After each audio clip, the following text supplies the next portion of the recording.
Okay, so dito po tayo sa at-tadribur rabi'. At-tadribur rabi'.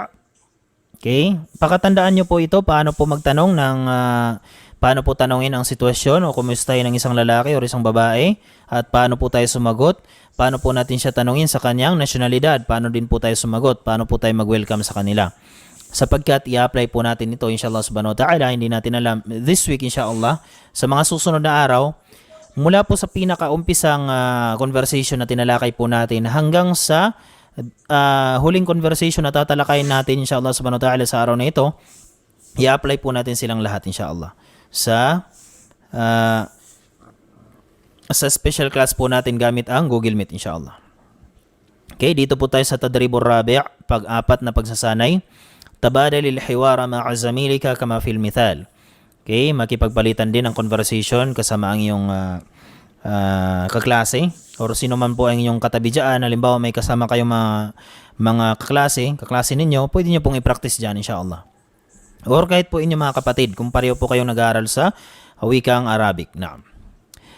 Dito po sa tadribur rabi', paano po tayo magtanong ng pangalan at paano po tayo magtanong kung saan po siya nanggaling na lugar at paano po natin siya tanungin kung ano ang kanyang nasyonalidad at i-welcome po natin siya. Naam. So kung paano po natin siya tanungin, ito ay meron po akong post nito, meron po akong ginawang video sa pagtanong ng pangalan, kung ano ang tamang pagtanong sa pangalan gamit ang wikang Arabic. Marami po sa atin ang nagkakamali sa pangungusap na ito. Okay? Ano ba ang tama? Masmuka or maismuka? Okay? Kadalasan ay meron pong mga estudyante na nagkakamali po dito, sinasabing maismuka. Maismuka, ano ang iyong pangalan? Maismuka ay mali po ang pagbigkas natin sa tanong na iyon o pagsabi. Ang tama po ay masmuka kung lalaki. Naam. Sapagkat yung salitang ism, naam, yung salitang ism, nag-uumpisa po siya sa harf na hamzatul wasli. Hindi po siya qat'i. Qat'i kung mayroong ganyan. Kung may ganyan, magsasabi po tayo ng maismuka. Naam. Pero kung wala pong hamza na qat'i, hamzatul wasli po siya. Hamzatul wasli, ibig sabihin, hamzatul wasli tadharu fi an-nutqi idha waqa'at في بداية الكلمة أو في بداية الكلام أو في بداية الجملة. Kapag hamzatul qat'i, yung kanina, hamzatul wasli, bibigkasin lang po natin siya, sasabihin lang po natin ismun kapag siya po ay nakalagay sa simula. Kapag siya po ay nakalagay sa simula ng salita, simula ng pangungusap, simula ng jumla. Kung wala pong nauna sa kanya na ibang harf. Naam, kung wala pong nauna sa kanya, siya po yung nakalagay sa umpisa. So sabihin natin ismun, ismuka. Pero kung may nauna po, nandito na po siya sa kalagitnaan ng salita o kalagitnaan ng pangungusap, ang kanya pong hukom ay takhtafi minan nutqi idha waqa'at fi wasatil kalimati o fi wasatil kalami o fi wasatil jumlah. Kapag ang hamzatul wasli ay nalagay sa kalagitnaan ng salita, napapagitna sa dalawang letra o napapagitna sa isang pangungusap, takhtafi minan nutqi. Magiging silent na po siya. Ay annaha la tuqra'u. La tuqra'u wa la tuntaq. Hindi po natin siya binibigkas. Nagiging silent na po siya. So dito, nalagay po siya sa gitna. So ang pagbigkas po sa kanya ay masmuka. Masmuka kung isang lalaki ang tatanungin, masmuki kung isang babae ang ating tatanungin. Naam. Okay? Hindi ninyo po marinig, Abu Hidayah. Shabab, naririnig nyo po ako? Yung iba? Okay po yung sound natin. Okay, chat po kayo sa live chat natin kung okay po yung sound natin. Kasi hindi po naririnig ni Abu Hidayah. Naam. Okay po, naririnig po Abu Hidayah. Naririnig po, alhamdulillah. I-try nyo pong i-restart ang inyong yung sa link. I-exit nyo po at pumasok kayo ulit. At try niyo pong lakasan yung volume. Naam. Okay, alhamdulillah. At okay ang ating sound. Okay, syukran po sa mga nag-reply. Okay, so ganun po. Ang tama ay mas muka. Mas muka. Naam. Kung babae, mas muki. Kung tayo naman ay magsasagot, kung gusto nating sumagot, ang pangalan ko, naam. So, doon, bibigkasin na po natin ang hamzatul wasli. Sasabihin natin, ismi, naam. Kasi ang ismon ay pangalan. Ismon, pangalan. Or naam, pangalan. Kung sasabihin natin ang pangalan ko, maglalagay po tayo ng yaul mutakallim. At before po ng yaul mutakallim ay magiging kasra. So magiging ismi, ibig sabihin ng ismi, ang pangalan ko, naam. So kung tayo ay babae, sasabihin natin ismi, kung lalaki, ganun din po. Kung sasagot tayo, wala pong pinagkaiba sa pagsagot sa pangalan, maging lalaki po tayo or babae. Pareho lang po sasabihin po natin, ismi Badrun, kung lalaki, ismi Khalidun, ismi Zaidun, ismi Muhammadun. Kung babae, ismi lang din po. Ismi Fatima, ismi Zainab, ismi Aisha, ismi Zahra, ismi Hind, ila akhirih. Naam. So dito, sumagot po siya, ismi Badrun. Naam, ismi Badrun. Ang pangalan ko ay si Badrun. So kung ang pangalan po ninyo, halimbawa, Sheikh Fardan, ismi Fardan. Naam. Kagaya ko po, ismi Jihad. Naam. At kung tatanungin po natin kung saan ka galing na lugar, okay, saan ka nagmula, sasabihin natin kapag lalaki, min ayna anta. Okay? Min ayna, saan galing? Kung halimbawa, ikaw na isang lalaki, anta. Anta ay ikaw. Ikaw na isang lalaki. So sasabihin natin sa kanya, saan ka galing? Sabihin natin, min ayna anta. Pero kung babae ang tatanungin natin, min ayna anti. Min ayna anti. Okay? At sasagot po tayo, ana, lugar po ang isasagot natin. Kung lalaki na nagmula sa Turkiya, sa Turkey, sasabihin niya, ana min Turkiya. Yung mismong pangalan ng lugar ang ating babanggitin. Wala tayong babaguhin sa pangalan ng lugar. Wala tayong idudugtong ng kahit anong harf. So kung lalaki na siya ay nagmula sa Turkey, sasabihin niya, ana min Turkiya. At kung babae naman ang galing sa Turkey, ganun din po, ana min Turkiya. Wala po silang pinagbago. Na.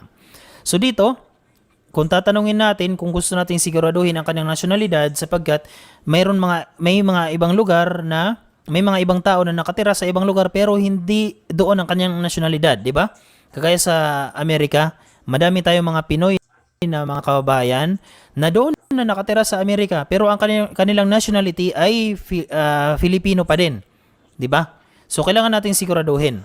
Halimbawa, dito sinabi niya ni Badar, ana min Turkiya, ako ay mula sa Turkey. So sinigurado ng first person, hal anta Turkiyun? Ikaw ba ay Turkish? So kung ikaw ay Turkish, sasabihin mo, ikaw ay Turkish, sasabihin mo, na'am, ana Turkiyun. Na'am, ana Turkiyun. Na'am. Kung ikaw naman ay hindi Turkish, halimbawa, siya dito ay Egyptian, halimbawa, sasabihin niyang la, badalan min na'am. Papalitan natin yung na'am, sasabihin natin la. At sasabihin natin na, ana min Misr. Kung halimbawa, Egyptian. Kung halimbawa ay American, sasabihin niya, la, ana Amerikiyun. Naam. Sasabihin lang natin yung naam kung sigurado tayo na taga doon tayo. Kung saan yung tinanong sa atin na lugar. Naam. So kapag i-welcome natin, ahlan wa sahlan. Naam. So ganun lang po ang pagtanong sa pangalan. Kapag lalaki, kung babae, ganun din. At kung saan nanggaling na lugar at pag-confirm sa nasyonalidad.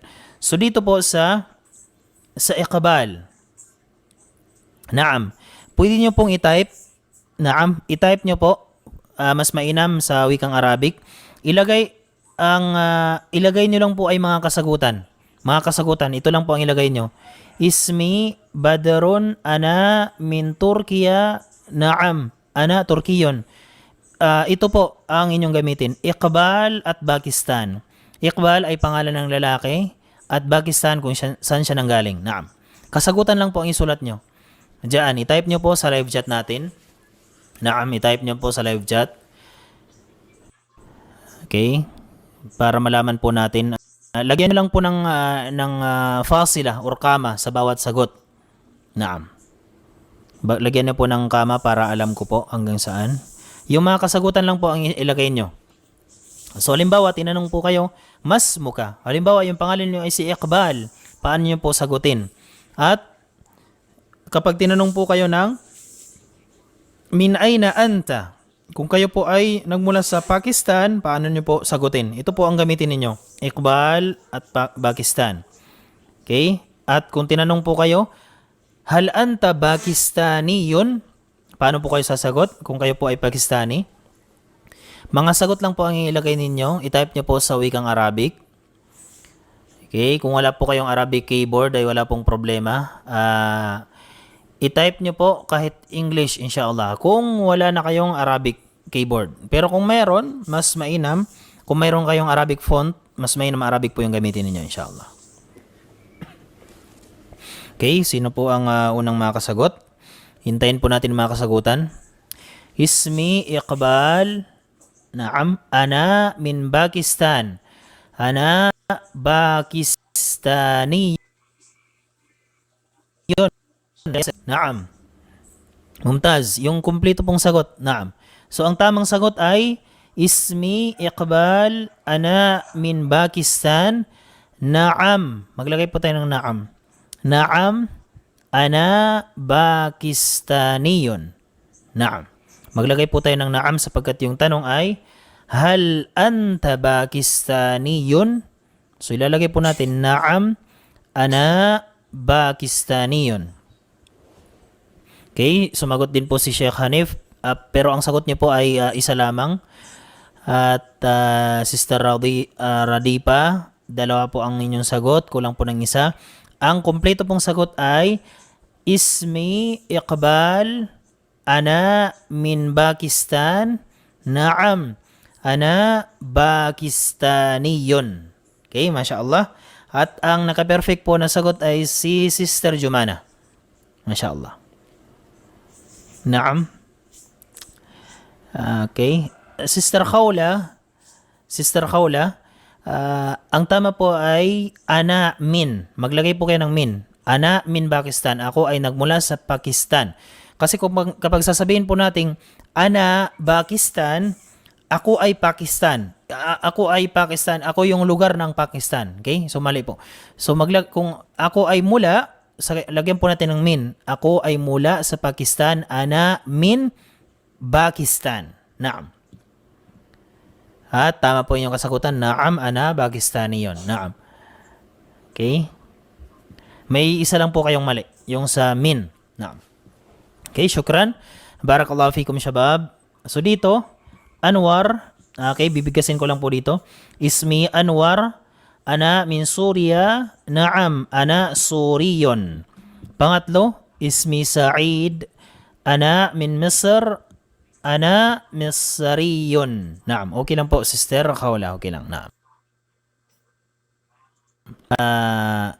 Tama din po ang sagot ni Sheikh Walid. Alhamdulillah. Okay. So ngayon, okay, dito sa Sa'id, okay, Ismi Sa'id, ana min Misr, ana Misriyun. Dito po tayo sa page 19. Naam. Diretso na po tayo sa page 19. Okay, kukuha lang po tayo ng tag-isang sasagutan natin at diretso na po tayo inshallah. Okay?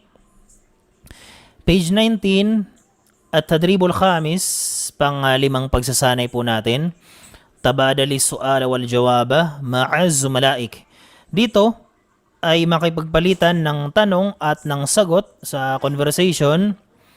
Ma'az zumalaik. Naging zumala na po. Ang zumala,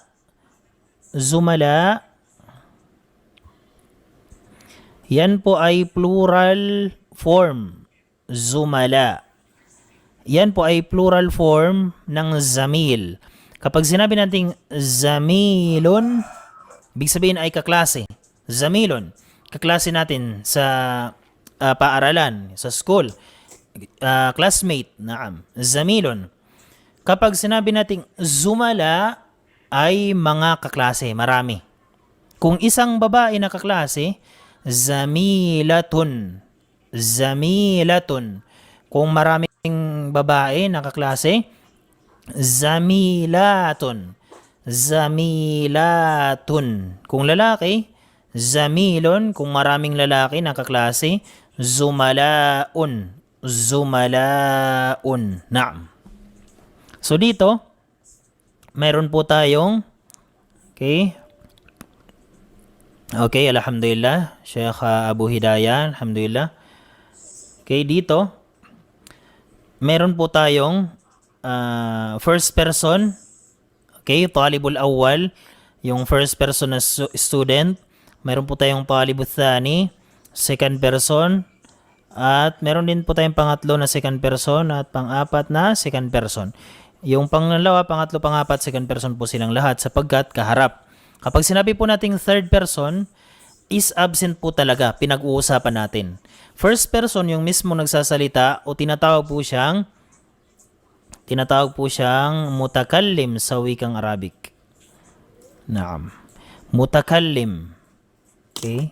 First person, mutakallim. First person, mutakallim, yung mismong nagsasalita. Ang kaharap, second person. Ang tawag po sa kanya sa wikang Arabic, mukhatab. Siya po ay mukhatabun. Naam. Mukhatab, second person. Okay? Ibig sabihin, kausap po natin. Kausap, kaharap, receiver, naam. Pangatlo, third person. Third person is ghaib, absent po siya. Kapag absent, third person, tinatawag po siyang ghaib. Ghaib. Ibig sabihin, absent siya sa time ng conversation. Siya po yung pinag-uusapan. Naam. Siya po yung pinag-uusapan. Third person, ghaib. Mutakallim, first person, mukhatab, second person, ghaib, third person. Naam. Okay?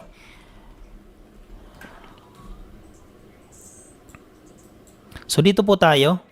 Sabi po ng first person, ismi Muhammadun. Naam. Masmuka, nagpakilala po agad ang first person. Okay? Masmuka. At sabi po ng second person, ismi, depende na po kung anong gagamitin nating pangalan. Halimbawa, yung second person sasabihin niyang, ismi Khalidun. Naam. Masmuka. Sabi naman ng third person, ismi Zaidun. Masmuka. Tinanong niya naman yung pang-apat. Sabi naman ng pang-apat, ismi, halimbawa, ismi Umarun. Okay? Ismi Umaru. Naam. Ismi Umar or ismi Muhammadun. Naam. Yan po kung madami po tayong tatanungin. Kung isa-isa lang po ang pagtanong. Naam. At dito po tayo sa ba, harful ba. Kapag gusto po nating magpakilala, agad, kung nasaan tayo galing na lugar, ana, min. Naam. Kung halimbawa, ako ay nagmula sa Pilipinas, paano po natin sabihin, Shabab? Kung ako ay mula sa Pilipinas, paano po natin sasabihin? Ana, min. Lagyan po natin ang alif o lam. Paano po? Ako ay nagmula sa Pilipinas. Ana min. Okay, sino unang makakasagot? Naam. Paano po tayo sasagot kung paano po natin sasabihin na ako ay mula sa Pilipinas? Ana min, naam, ana minal, lagyan po natin ng naam. Ana min Philippine, naam. Pwede ana min Philippine or ana minal Philippine. Naam. Ana min Philippine, pwede po. Or ana minal Philippine.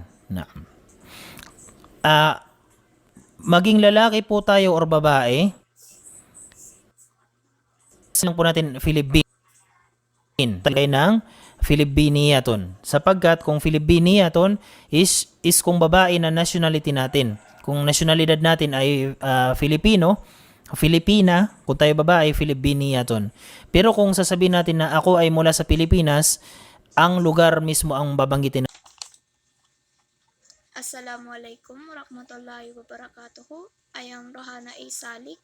So, sa lesson 4, pag-uusapan dito kung paano tayo makikipagpalitan ng conversation. For example, magtatanong tayo kung ano ang kanilang pangalan, kung saan sila galing, at ang kanilang nationality.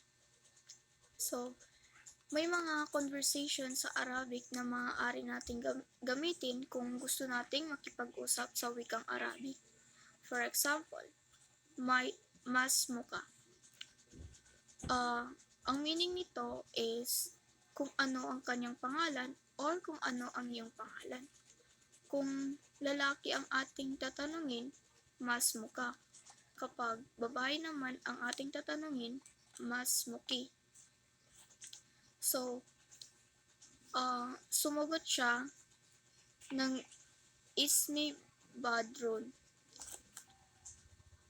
Sumagot siya ng Ismi Badrun.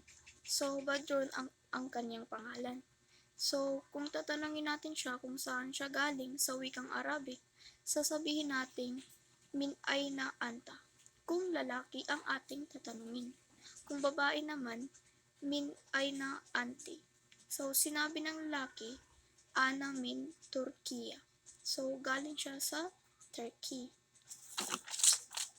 Sa lesson 5, dito makikipagpalitan ng tanong at sagot sa conversation or sa ating kausap. So, mahazumalay, naging zumala. Ang zumala ay plural form of zamil. Kapag sinasabi nating zamilun, ibig sabihin nito ay kaklase. Kung zumala, ito naman ay mga kaklase, pangmaramihan. Kung isang babae na kaklase, zamilatun. Zamilatun kung maraming kaklase na babae. Sa lalaki naman is zamilun. Kung pangmaramihan na lalaki na kaklase, zumalaon.